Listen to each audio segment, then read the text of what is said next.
Olá, gente querida, que Deus possa te abençoar grandemente. Eu sei que você está com ansiedade muito grande para ouvir a pregação, mas eu gostaria que você me desse alguns minutinhos que serão muito importantes para o que eu vou falar agora. Daqui um pouco você ouve a pregação, enquanto isso eu quero pedir que você dê o like no vídeo, se inscreva no nosso canal, dá um comentário, ativa o sininho, tudo isso é muito importante para o nosso ministério. Mas eu estou aqui para falar do Instituto Sabedoria e Graça. Muita gente sabe que nós temos um curso de teologia com conteúdo de bacharel em teologia de 2 anos. Você pode até fazer por menos de 2 anos, depende do seu tempo, mas é um instituto online no sistema EAD. Você recebe um diploma na sua casa com conteúdo de bacharel em teologia. Mas dessa vez eu estou aqui para falar porque nós lançamos um curso para Ministério de Libertação. Há um tempo atrás eu escrevi esse livro, Anjos e Demônios, um livro com 354 páginas, mais de 1.500 artigos escritos, mais de 140 livros de bibliografia lidos. Para você ter uma ideia, eu tive 3 batalhas espirituais quando eu escrevi esse livro, Anjos e Demônios. E aqui eu falo de tudo, ó. Anjos caídos, tanto tema importante aqui, ó. A origem dos demônios, é um dos livros mais poderosos em batalha espiritual que você vai poder assistir, ó. Práticas espirituais que atraem demônios. Aqui, ó, você tem eu falo de Lilith, a rainha dos demônios, o rei bruxo, ou seja, por 3 vezes o diabo apareceu para mim. Em uma delas ele disse: eu não quero que você escreva esse capítulo. Qual capítulo que era? O capítulo sobre o rei bruxo. Falo sobre maçonaria, falo sobre cabala, falo sobre esoterismo, teosofia, satanismo, os 3 tipos de satanismo, identificando, lutando. E nós lançamos um curso baseado nesse livro. O livro é grande, é um livro prático, nós lançamos um curso fundamentado nesse livro. O curso todo é um curso prático e boa parte teórico e algumas aulas práticas, uma aula prática. Para que serve essa aula prática? Uma vez eu fui numa igreja e caiu um monte de demônio, gente endemoniada, e os obreiros começaram a dar bibliada, segura a pessoa de qualquer maneira, outros puxavam pelo cabelo. Então eu falei assim, meu Deus, que falta de treinamento. Então essa aula prática é um treinamento que a gente dá para ensinar as pessoas aonde segura alguém quando ela cai possessa de demônio, ensinar as pessoas. Não adianta você dar óleo para o demoniado beber, não adianta jogar água, não adianta dar cintada, puxar o cabelo. Então é uma aula prática, como segura um demônio, como identificar se uma pessoa está endemoniada ou se é coisa da cabeça dela, ou se ela realmente... Ou seja, é um curso para ministérios de libertação. Nós falamos de discernimento de espírito, ensinamos como discernir se uma pessoa está possessa de demônio, ou se é coisa da cabeça dela, ou se ela está fingindo.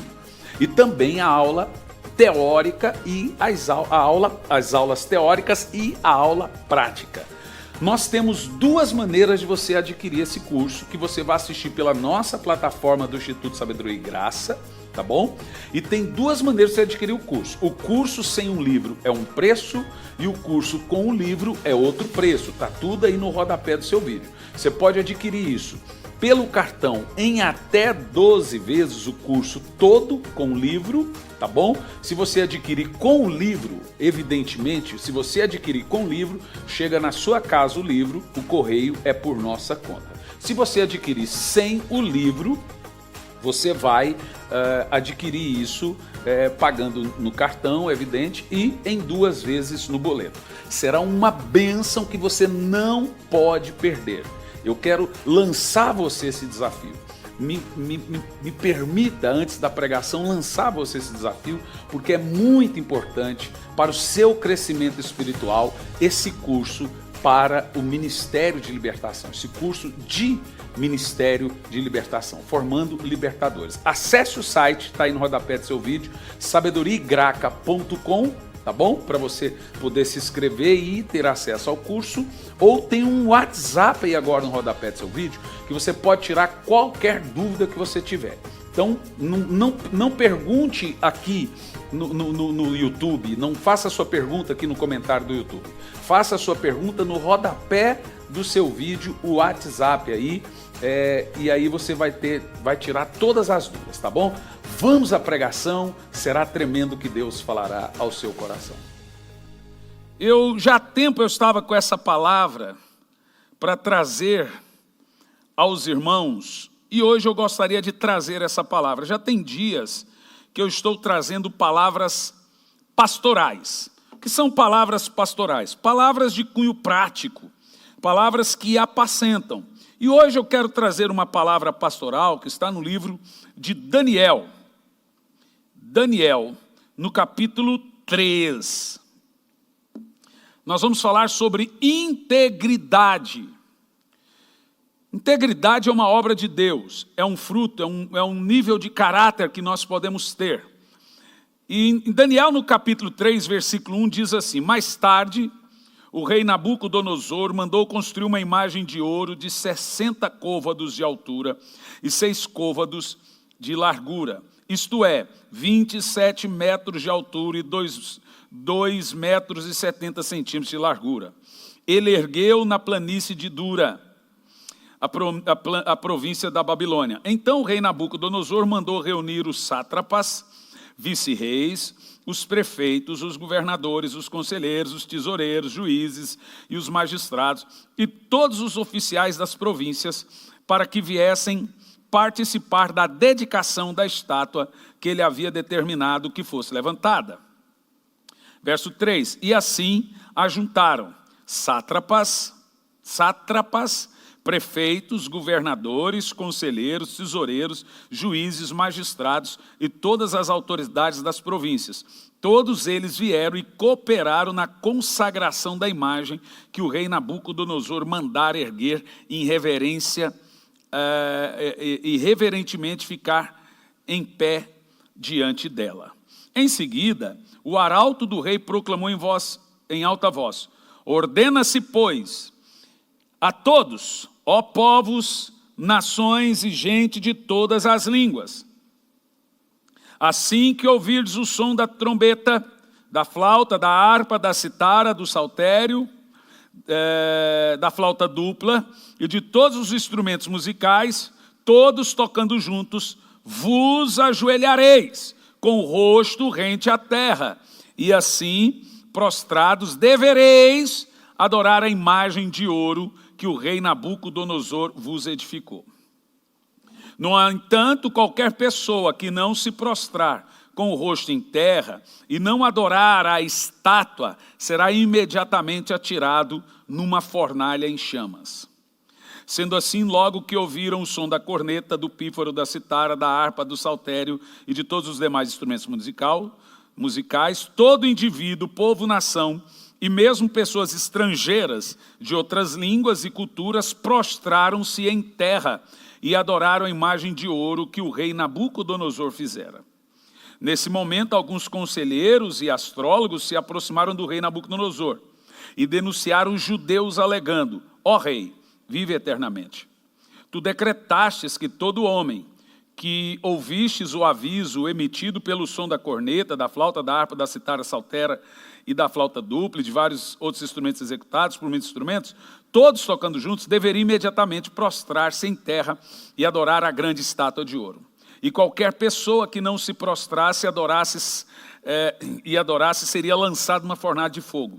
Contudo, alguns homens judeus que tu nomeastes para zelar pelos teus negócios da província da Babilônia, Sadraque, Mesaque e Abednego, que não fizeram caso de ti nem de tuas ordens, ó rei, não cultuam os teus deuses, tampouco adoram a imagem de ouro que tu erguestes. Assim que ouviu essa declaração, Nabucodonosor encolarizou-se, ficou com raiva. Terrivelmente mandou chamar Sadraque, Mesaque e Abednego. E rapidamente esses homens foram trazidos à presença do rei. Nabucodonosor lhe questionou: ó Sadraque, Mesaque e Abednego, é mesmo verdade que não cultuais a meus deuses, nem adorais a estátua de ouro que edifiquei? Pois de agora em diante Ficai atentos quando ouvires ao som da corneta, a harpa, de todos os outros instrumentos, entoados musicais. Melhor será imediatamente que vos prostes e adores a estátua que fiz. Dai, pois, ouvidos a essa advertência, pois será bem melhor. Se não prestares o vosso culto à imagem de ouro, sereis atirados sumariamente numa fornalha em chamas. E vos indago, que Deus poderá livrá-los das minhas mãos? Então Sadraque, Mesaque e Abednego responderam: ó Nabucodonosor, não precisamos defender-nos diante de ti. Se fomos condenados por isso e lançados na fornalha de fogo ardente, o nosso Deus, a quem cultuamos, pode livrar-nos, e ele nos livrará das tuas mãos, ó majestade. Contudo, se ele não nos livrar, fica sabendo, ó rei, que não cultuaremos os teus deuses, tampouco adoraremos a estátua que erguestes. Pois continuamos, é um texto expositivo. Meu irmão, eu quero falar com você nessa manhã sobre integridade inegociável. Nós precisamos compreender que os valores que Sadraque e Mesaque e Abednego tinham eram valores diferentes da Babilônia. Primeiro devemos entender como os três foram arrancados da sua cidade e levados para a Babilônia. Todos sabem que no período do exílio, a Babilônia escolheu entre os judeus os jovens inteligentíssimos, cientistas, jovens que tinham um desenvolvimento futuro, e então os levou para a Babilônia. Levaram Daniel, Sadraque, Mesaque, Abednego. Nós tínhamos lá também na Babilônia Isaías, Ezequiel, tantos outros tão inteligentes que foram levados jovens para a Babilônia no período do exílio. Então eram as pessoas mais inteligentes de Israel, elas foram levadas para ter um futuro, com estudo tudo de graça, oportunidades futuras, mas para isso, esses jovens judeus que foram levados para a Babilônia, deveriam negociar os seus valores. Quais eram os valores que Sadraque, Mesaque, Abednego, Isaías, Ezequiel, Daniel, eles teriam que negociar? Em primeiro lugar, eles deveriam perder a integridade, o caráter deles mediante ao Deus de Israel. Em segundo lugar, eles deveriam abraçar novos deuses. Em terceiro lugar, eles deveriam abandonar os seus escrúpulos religiosos. Em quarto lugar, suas convicções doutrinárias. E em quinto lugar, ceder alguns pontos para eles era absolutamente importantes. Lições que nós aprendemos em meio a tudo isso, dentro dessa exposição de todo o capítulo de Daniel no capítulo 3. Primeira lição, dos versos de 1 a 7, já texto lido. A síndrome que o homem tem de ser grande, versos de 1 a 7. Irmãos, em dias atuais, em vez de se humilhar diante da revelação do capítulo 2, que nós entendemos, Nabucodonosor se exalta ao fazer uma estátua de 30 metros de altura e 3 de largura, obrigando a todos a adorarem o seu nome. Observa que os pontos que esses jovens deveriam negociar são pontos inegociáveis para qualquer cristão. Primeiro, a sua integridade diante de Deus, ela é muito importante. Não basta você pousar de íntegro, Deus tem que ver você sendo íntegro. Em segundo lugar, abandonar novos deuses. O que é um Deus? É todo aquele que ocupa no seu coração o lugar de Deus. Em terceiro lugar, abandonar os seus escrúpulos religiosos. O que é um escrúpulo religioso? É quando certas atitudes não convêm com a sua fé. Nunca, em toda a época, vivemos uma geração que falta tanto escrúpulo como essa. Uma geração que vai de cara deslavada na internet e expõe a sua vida imunda. Que já não tem mais vergonha de dar mau testemunho na internet, ou seja, falta escrúpulo religioso. Uma geração que perdeu a vergonha de dar mau testemunho. Nós vemos isso através de crentes, através de pastores, através de cantores. Ei, cantor então. Crentes que perderam completamente o escrúpulo, perderam completamente o senso do testemunho. Em quarto lugar, esses jovens deveriam também abandonar suas convicções doutrinárias. Sabe, nós vivemos dias em que o pragmatismo está em alta. Tem pragmatismo na política, pragmatismo em qualquer lugar. Mas deixe-me te explicar o pragmatismo na igreja. O que é uma igreja pragmática? É uma igreja que faz o que dá certo, não o que é certo. Um pastor pragmático, ele sempre vai fazer algo para atrair multidões, independente se aquilo é bíblico ou não. Isso é abandonar convicções doutrinárias. Irmão, a única doutrina que existe hoje na igreja moderna é a doutrina do amor. Então o que importa agora é amar o próximo, amar, ser livre, amar e graça. Mas acabou-se, extirpou da igreja doutrinas irrefutáveis, doutrinas bíblicas. Nós aprendemos aqui dos versos de 1 a 7, a grande ganância do homem ser grande. O rei Nabucodonosor, ele encheu o seu coração e agora ele está ganancioso. Mas ele se depara diante de uma integridade que não se dobra. Não dá para ceder pontos importantes da sua fé, meu irmão. Não dá para abrir mão da sua fé. Não dá para perder a sua integridade diante de Deus. Irmão, não vendemos o nosso nome e honra.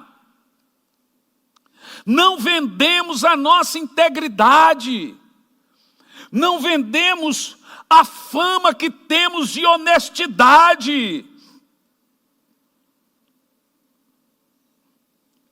Mas, dos versos de 8 a 12, temos a acusação, texto já lido. Sempre antes da acusação, vem a ingratidão. Lembra você que foram Daniel e sua turma que salvaram a pele dos magos. Você se lembra disso? Quando estes não puderam trazer o significado do sonho, e agora são os próprios magos que acusam, claro, depois de serem ingratos. Esses magos, em uma observação, estão acusando esses jovens de falta de lealdade e fidelidade ao rei. Quando é que você não deve obedecer um governo do mundo com decretos? Quando esses decretos ferem esses 5 princípios aqui que eu mencionei inicialmente. Faz você perder o seu escrúpulo de fé, faz você abraçar novos deuses, faz você abandonar a sua integridade ante Deus, faz você abandonar suas convicções doutrinárias e faz você ceder a alguns pontos bíblicos importantes. Nessa hora, a Bíblia Sagrada nos ensina que importa muito mais servir a Deus do que os homens. É nessa hora que existe perseguição de fato. Aqui no caso do texto lido em questão, a Bíblia Sagrada nos ensina que esses jovens, Sadraque, Mesaque e Abedênego, estavam sendo acusados de serem o quê? Íntegros. Que dias estranhos esses que nós estamos vivendo. O cara íntegro é bobo. O cara honesto é besta. O cara que não sonega imposto é porque é besta. O cara hoje obediente é um bobão. A mulher hoje que é submissa ao marido, tu deixa de ser besta, mulher. Deixa de ser boba. A ovelha que obedece à igreja, que obedece à liderança dele, o pastor, vai ficar dando moral para pastor. Veja, integridade hoje passou a ser questionada. A Bíblia Sagrada diz que a acusação contra aqueles jovens, que eles eram íntegros. E isso fez com que ele se tornasse uma pedra no sapato de uma grande corrupção. A Babilônia, os sátrapas, os juízes, governos e prefeitos da época, havia uma grande rede de corrupção e eles não conseguiam ir adiante com essa corrupção diante daqueles jovens judeus, que era Daniel, Sadraque, Mesaque e Abedênego.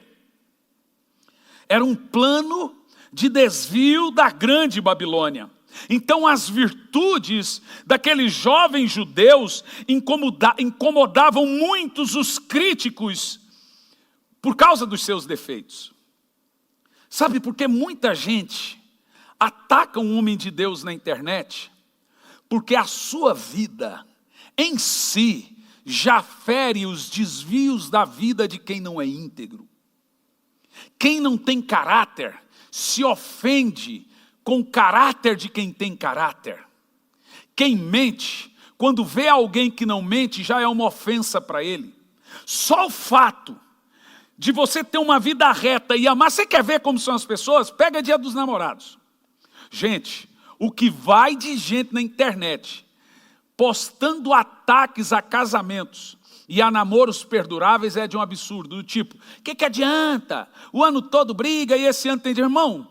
Se você não é feliz no amor, ou não consegue se dar bem, ou ficar mais tempo com alguém, não ataca as pessoas.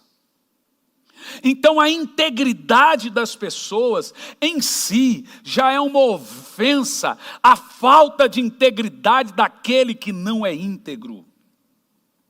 O que mais aflige o inimigo de um homem íntegro não são seus erros, é o compromisso com a verdade.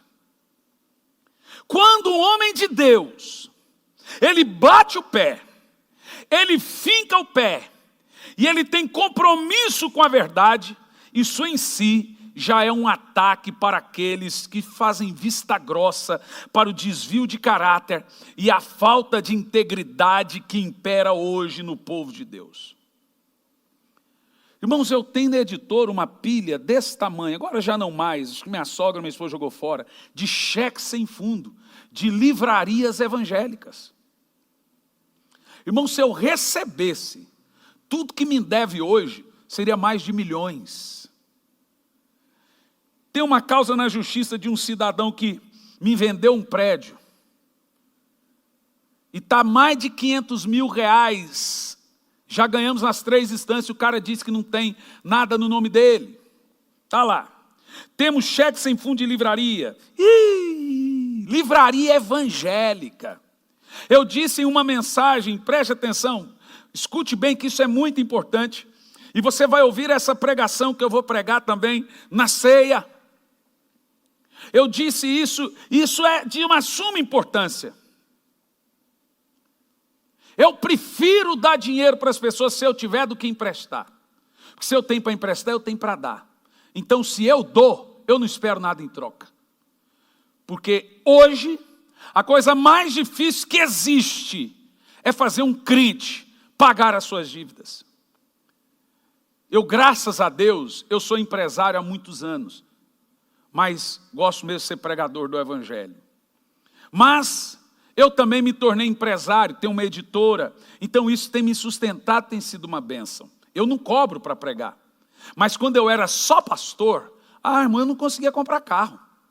Você ia lá e passou a ficha, o que é que o senhor faz, pastor? Não, a gente não vende para pastor. Irmão, é impressionante como você não pode mais confiar na palavra das pessoas.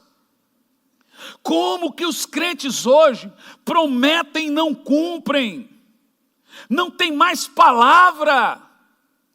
Esse texto aqui mostra que esses jovens judeus, apesar de estarem num local corrupto, eles não se corromperam. O que tem de crentes que estão recebendo R$600 do governo, que não se encaixa na triagem do governo. Para você receber do governo, você não pode receber nenhum benefício. Você tem que ser de maior. Você tem que estar desempregado. Você não pode ser aposentado. Você tem que ter uma renda mínima ao valor que você vai receber. Tem gente aí que tem empresa, está recebendo R$600 por mês do governo. Isso é chamado de auxílio emergencial. Você sabe que são 600 mil pessoas no Brasil recebendo auxílio do governo sem precisar? Das 600 mil, 120 mil é funcionário público das 3 escalas de poder. Significa que tem gente, filho de juiz, ou juiz, recebendo auxílio de desemprego. Tem gente que tem iate, senhores, passou no jornal. Tem gente que tem empresa. Ai, mas um pouquinho não quer demais, eu até concordo com você, mas esse dinheiro é para quem não tem nada. Em contrapartida, eu vejo matérias de gente que não tem onde morar, que diz, não consegui receber o dinheiro. Você está roubando. Olha, deixa-me te dizer uma coisa, você é um ladrão. Escute bem o que eu estou dizendo. Quem está recebendo esse auxílio do governo sem prisão, você é um ladrão, e você será julgado por Deus como um ladrão. Ofendeu, problema é seu, porque você é um ladrão. Você não tem moral para falar mal de Eduardo Cunha, Lula, Queiroz, de quem quer você quer que seja. Você é um ladrão igual um político corrupto. Falta caráter e integridade no meio do povo de Deus.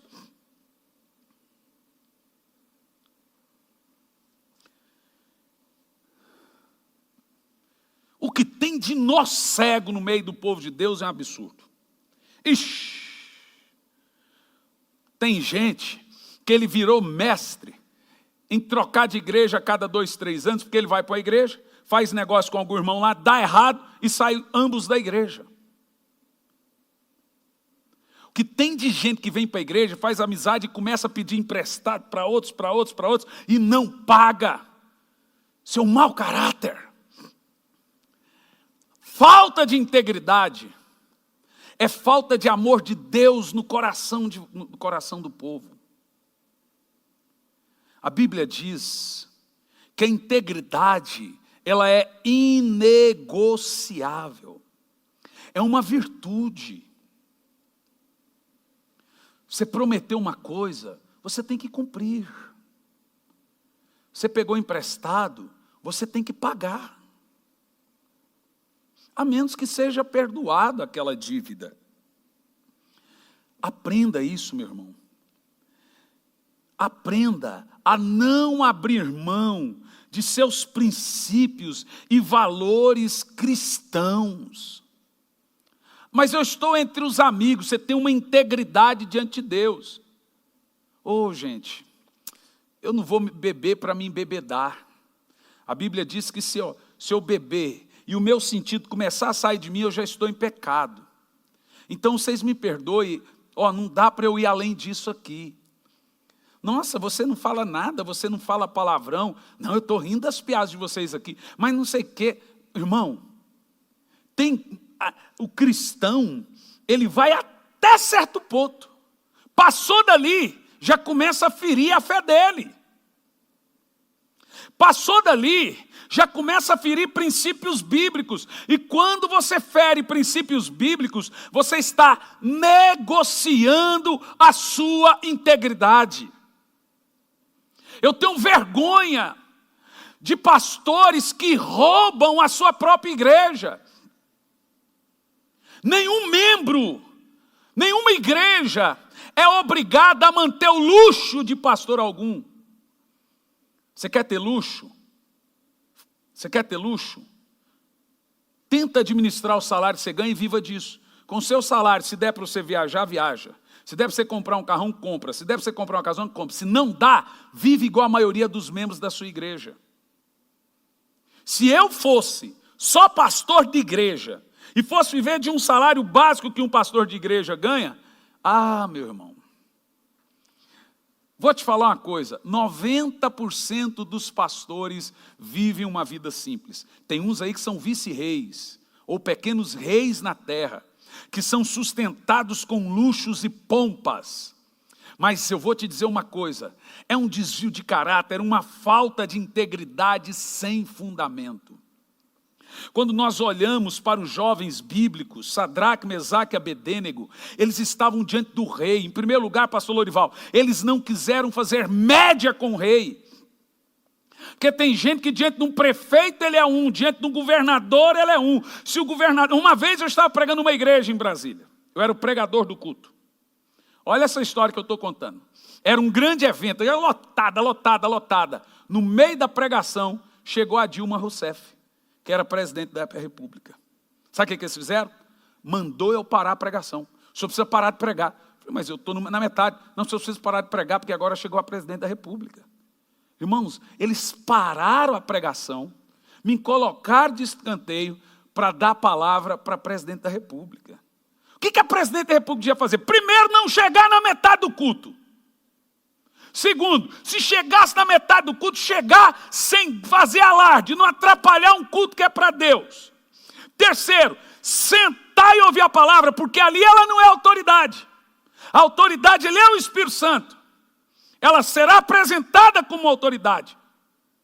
Terceiro, dar o púlpito, o altar para isso e tirar a pregação da palavra.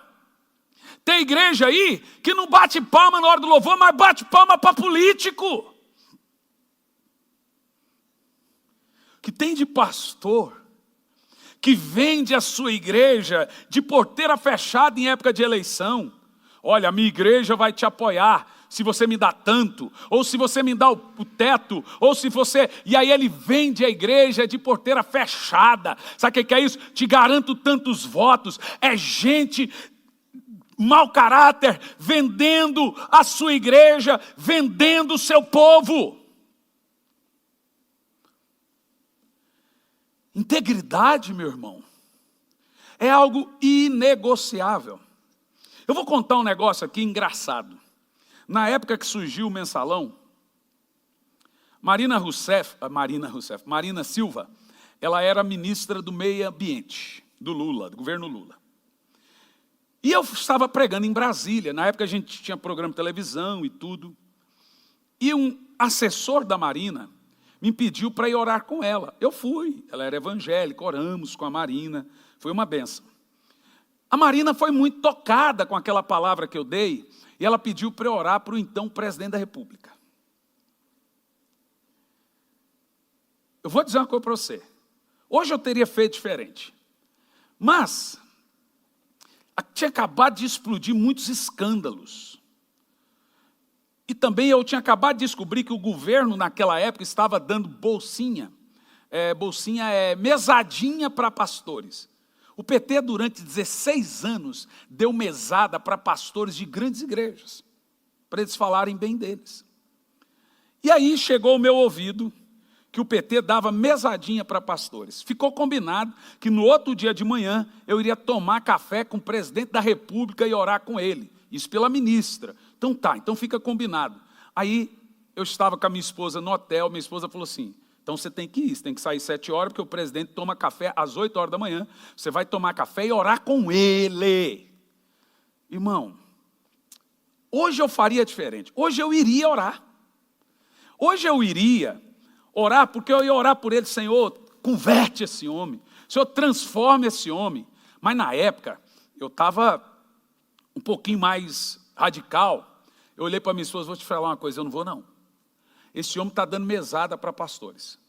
Esse homem está fazendo isso. Esse homem, ele estava dando mensalão para políticos e também tinha mensalão para pastores. Se fizesse uma CPI desse mensalão. E eu conhecia alguns que recebiam.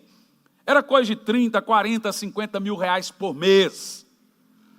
Falei, não vou. O motorista do palácio chegou no hotel, 7h30 da manhã. Toca o telefone do quarto. Viemos buscar o seu Hernani para o café com o presidente. A manda da ministra. Eu falei, diga para ele que eu não vou. Aí o motorista, senhor, está marcado que o senhor tem um café com o presidente da República. Eu falei, eu não vou. E não fui. Você sabe por quê, meu irmão? Eu não queria ser lembrado, pelo menos naquela época, como mais um desses pastores que vai feito prostituta em gabinete de governador. É isso mesmo. Vai seco para tirar uma foto, para fazer um vídeo com o político. Irmão, é o político que precisa da sua oração. É eles que têm que vir correndo. A Bíblia diz que eles que iam atrás de Daniel, eles que iam atrás de fulano, de ciclano, de beltrano. Não eram esses homens de Deus que corriam atrás dos políticos.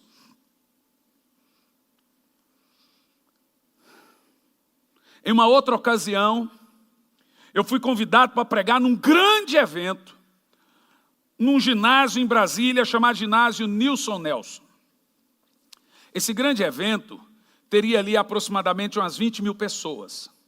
Quando o convite chegou no nosso escritório, eu seria o pregador e teriam vários cantores. Na época teria Lázaro, Cassiane, eram os cantores da vez, Kleber Lucas, e eu seria o pregador. Veio o convite, o senhor será o pregador do evento. No ginásio Nilson Nelson. Eu fiquei super empolgado. Mas, de repente, chega o cartaz. Na época não vinha pela internet. Veio por um malote o cartaz do evento. Era chamado Evento da Paz. Mas sabe quem é que estava organizando?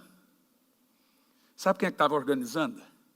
Eu nem lembro o nome, pesquisa para mim, aquele cara da Coreia, que tinha uma seita, irmão, sei que lá das contas, lá uma seita da unificação. Não sei o nome do cara. E esse cara dizia ser o Jesus encarnado. E ele tinha uma seita ecumênica, uma seita da Coreia do Sul. E ele pagava para muitos pastores, hotéis caros, etc. Não sei se é irmão, sei lá, o pastor Lorival procura aí para mim. Era uma seita.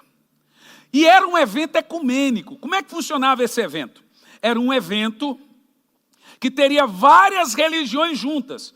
Judaísmo, budismo e etc, etc. E cada um daria uma palavra. Eu seria o escolhido do meio evangélico. O que eles iriam fazer? Eles iriam... Como é que é o nome? Não, é a seita da unificação. Seita do reverendo Moon. Pronto. Pesquisa aí para mim. Reverendo Moon. Esse cara, ele queria unir todas as religiões em uma. Então ele dava muito dinheiro para os pastores. Então eles iriam pegar as águas... Cada religião ia consagrar um copo com água. E depois misturar esses copos com água, chamando de unificação. Agora vejam, senhores. Nessa mesma reunião, teria cantores evangélicos, e depois cantores da Umbanda, cantores não sei o quê, e esse seria uma mistura. A reunião até aconteceu. Lotou o ginásio. Muitos crentes ficaram reverendo Moon, né? Muitos crentes ficaram escandalizados. Sabe por quê? Porque eles chegaram lá e viram que no mesmo evento que cantou Cassiane, cantou outros. Você sabe quanto era o cachê desse evento? R$40.000.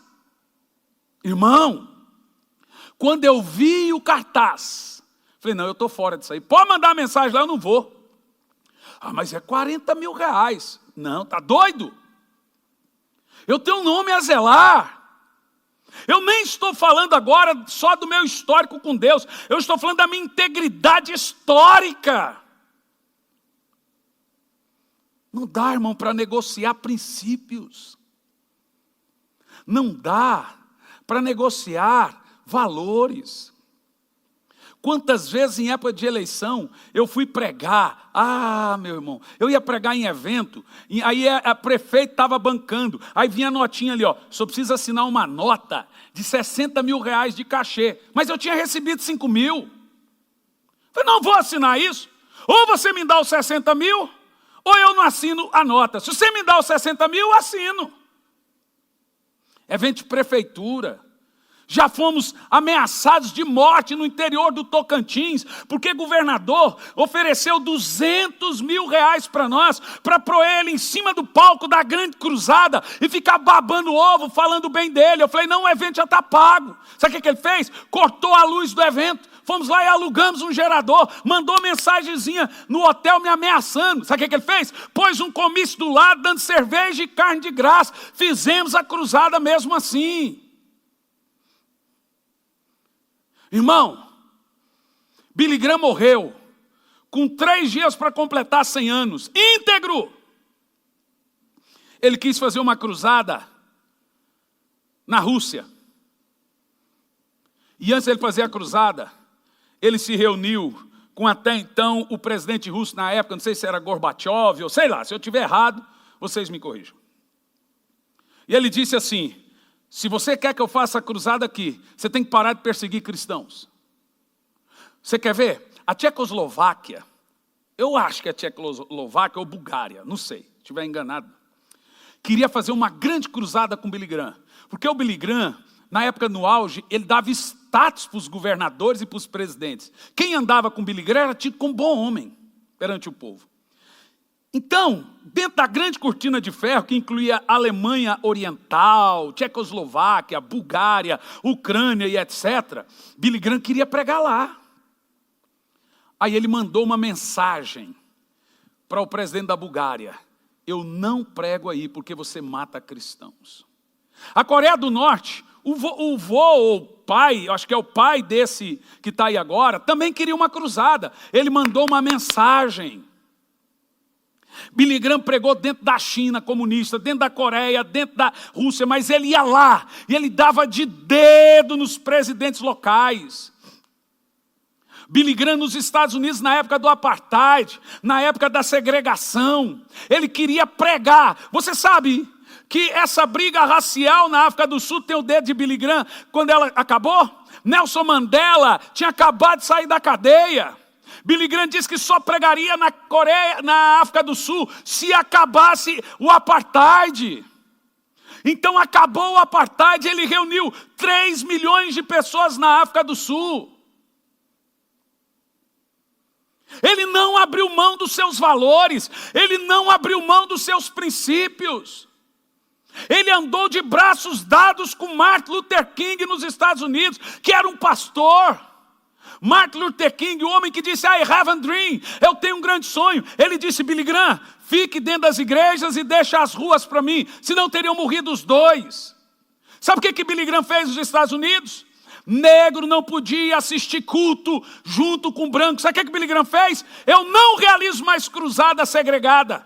Ele começou a encher as cruzadas dele de negros. Isso foi uma coisa terrível entre as igrejas. Mas quem quisesse fazer cruzada com Billy Graham, não podia ser comunista e nem perseguir negros.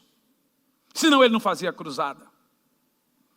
Ele não vendeu os seus princípios. Essa racinha de hoje não tem mais valor, pastor Lorival. O valor deles é o valor que dão. Então, se der audiência na internet, ele vai falar só besteira. Por causa do cachê, ele canta até pro diabo. Então, essa geraçãozinha de hoje, eles não fazem o que é certo. Eles fazem o que dá certo. É uma geração sem integridade. Não tem integridade, não tem palavra, não tem princípio. Deixa eu falar uma coisa, irmão. Eu não vendo meus princípios. Nenhum político vem aqui na igreja dizendo, se comprometa que sua igreja vai votar em mim. Mas eu tenho direito de falar em quem eu vou votar. Eu tenho direito, irmãos, esse aqui é amigo. Mas a minha igreja vota em quem ela quiser. Eles não são boi, não são vaca. São povo livre e pensante. Eu tenho direito de falar, meu voto fulano, mas o povo meu é livre. Irmão, seja íntegro. Não venda seus valores por caminhos curtos. Por uma coisa mais curta. Porque lá na frente, quando você estiver velho, você vai estar sentado numa cadeira de balanço e você vai dizer, você vai começar a buscar na sua memória onde eu errei. Uma delas não foi vendendo a sua integridade. Não foi vendendo o seu caráter. Dos versos 16 a 18, fidelidade é uma questão inegociável. Versos 16 a 18, vamos ver. Então Sadraque, Mesaque e Abedênego responderam ao rei: ó Nabucodonosor, não precisamos defender-nos diante de ti. Uma pessoa íntegra não se justifica.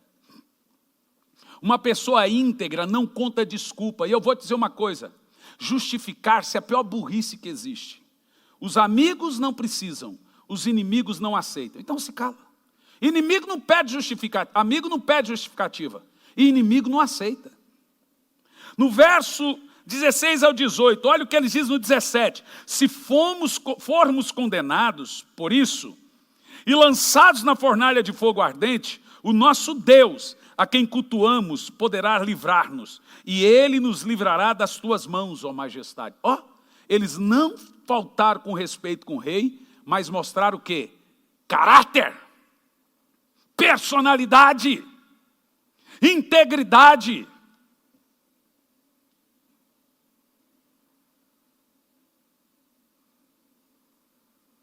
Olha, patrão, eu tinha um obreiro, quando nós estávamos lá no Xaxim, ele não está mais conosco, mas ele me demonstrou um exemplo de integridade. Não está mais conosco na igreja, ele está vivo ainda.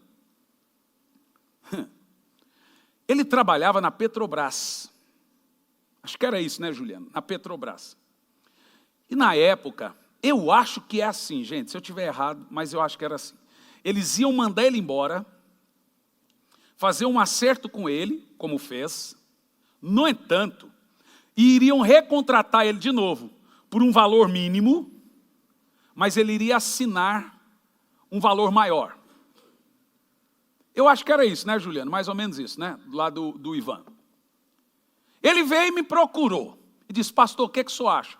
Falei: Ivan, falou: pastor, se eu não aceitar isso, eu vou ser mandado embora de uma multinacional. O salário dele, gente, era entre 7 a 10 mil reais.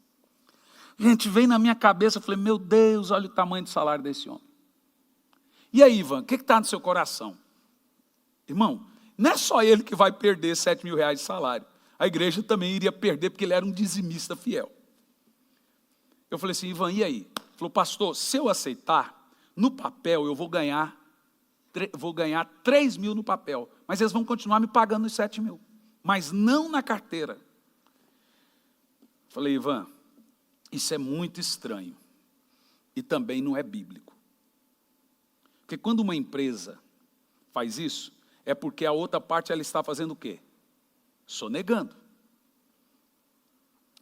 Falei: Ivan, eu como seu pastor tenho que mostrar para você que eu não preciso te lembrar os princípios bíblicos. Falei: pastor, não precisa falar nada. Meu coração fechou na hora. Ele chegou para os patrões e falou assim: olha, pode me mandar embora, mas não precisam me recontratar. Falei: Ivan, você é louco? É 7 mil de salário ou mais? Ele falou: não, mas desse jeito eu não posso viver, desse jeito. Gente, e foi uma prova grande, porque eu acho que ele ficou anos desempregado. Anos desempregado. Você quer ver o que é falta de integridade? É quando Deus dá a você um grande emprego e você some dos caminhos dele. Também você não está sendo íntegro com Deus, porque ingratidão é falta de integridade. Essa história desse irmão me marcou muito. É um homem de Deus, esse rapaz. E eu sempre gosto de citar essa história. Irmão, não é fácil para nós. Mas a gente precisa jogar limpo com as pessoas em todas as circunstâncias. E isso se chama integridade. No verso 18, eles disseram assim: contudo, se ele não nos livrar, olha o que está dizendo, fique sabendo que nós não cultuaremos seu Deus, quer dizer, continuaremos a adorar. Aí me lembra a música do Delino Marçal: se Deus fizer, ele é Deus, se não fizer, ele continua sendo Deus. Porque tem gente que só serve a Deus enquanto Deus dá a chupetinha dele. enquanto Deus faz alguma coisa para ele. A fidelidade a Deus, irmãos, é mais importante. Escuta o que eu vou falar que é grave. A fidelidade a Deus é mais importante que a preservação da própria vida. Preservar a vida negando a Deus é perdendo Deus. Às vezes não importa viver, importa ser íntegro. Vou dizer de novo. Às vezes não importa viver, importa o nome bom, importa ser íntegro. Aqueles que para salvar a sua vida transgridem seus valores, não estão aptos para o reino de Deus. Viver sem integridade é viver com vergonha de viver. Viver só é viver de verdade se for íntegro. Eu às vezes pergunto para alguns pastores: seus filhos aceitam você colocar a mão na cabeça deles? Sua filha deixa você fazer o casamento dela? Sua esposa aceita uma oração sua? Porque tem filho aí que não considera o pai dele como homem de Deus. Tem esposa aí que não considera o marido como homem de Deus. Minha esposa pediu para eu orar para minha sogra. Problema das veieiras. Chega uma certa idade, começa a aparecer umas coisas. Eu fico feliz com isso. Quando a minha esposa fala, ora por mim, ora para minha mãe, ora para fulano. Sabe por quê? Porque ela reconhece que a minha oração tem valor. E essa é a maior demonstração dela dizer, sei que meu marido é um homem de Deus. Sua esposa pede oração para você, irmão? Seus filhos pedem oração para você? Ou reconhecem que quando você ora, Deus responde? A família da sua família, ou a sua família, te reconhece como homem de Deus? Tem gente que é perseguidor e preconceituoso.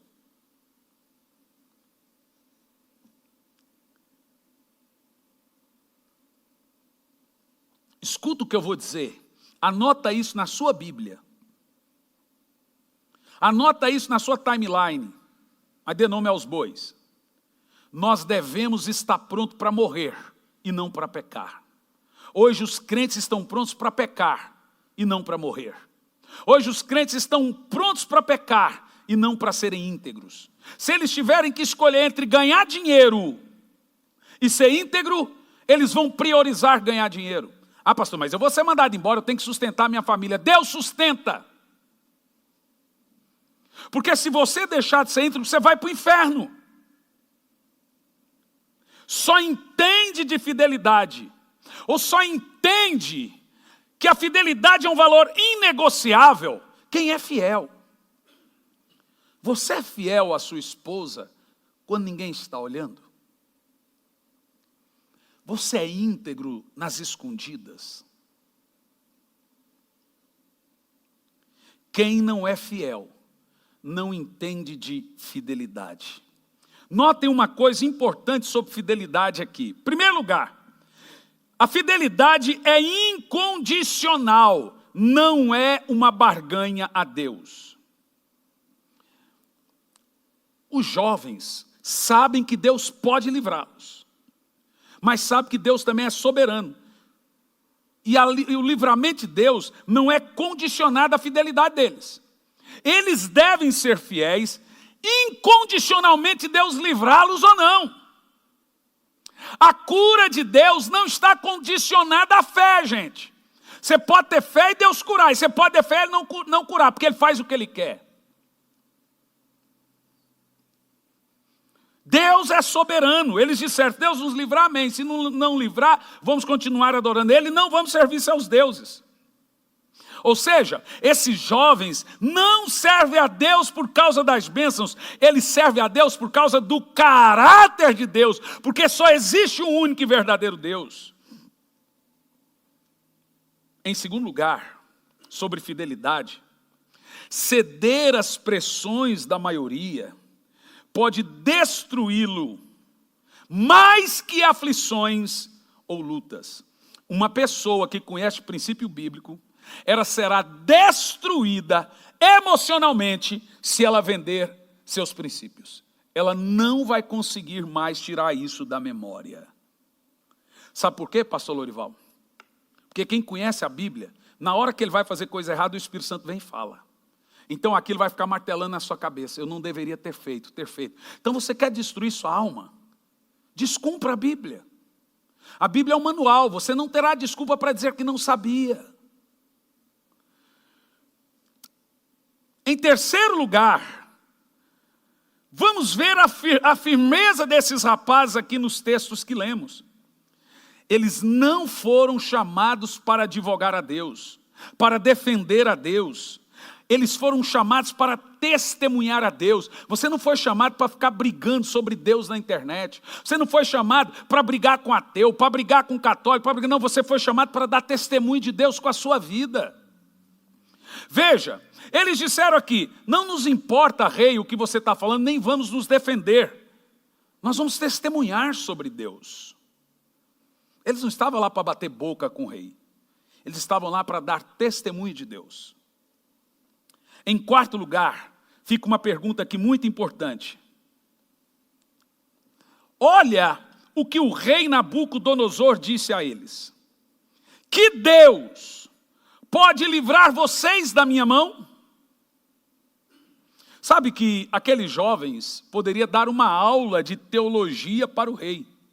Como nós estamos vendo aí neocalvinistas, que amam, o camarada aprendeu uma coisinha na Bíblia, fez 2 dias de teologia, já sobe na moeda e quer debater e desaforar todo mundo na internet. Aqueles jovens não quis mostrar conhecimento teológico, mostrar para o rei, o meu Deus é poderoso, porque eles não estavam ali para defender Deus. Mas eles deixaram o próprio rei ver por si mesmo o testemunho de Deus na vida deles. Irmão, não confunda fé com arrogância. Arrogância religiosa, que chamamos de determinismo. Não pega o coronavírus, sai por aí sem máscara, desrespeito isso. Isso é arrogância, isso não é fé. Esses rapazes têm uma fé pura, verdadeira, mas uma fé humilde. Eles disseram, rei, Deus pode nos livrar, se Ele quiser. Mas se Ele não nos livrar, não curvaremos a sua estátua. Ou seja, o fato de morrermos na fogueira não faz do nosso Deus um mentiroso. Ele faz o que Ele quer. E Ele não tem que provar nada para ninguém. Sabe por quê? A mensagem desses jovens, nossa religião não pode ser um negócio, uma barganha do tipo, Deus me livra e eu sirvo Ele. Deus me livre e prova que Ele é o poderoso. Não!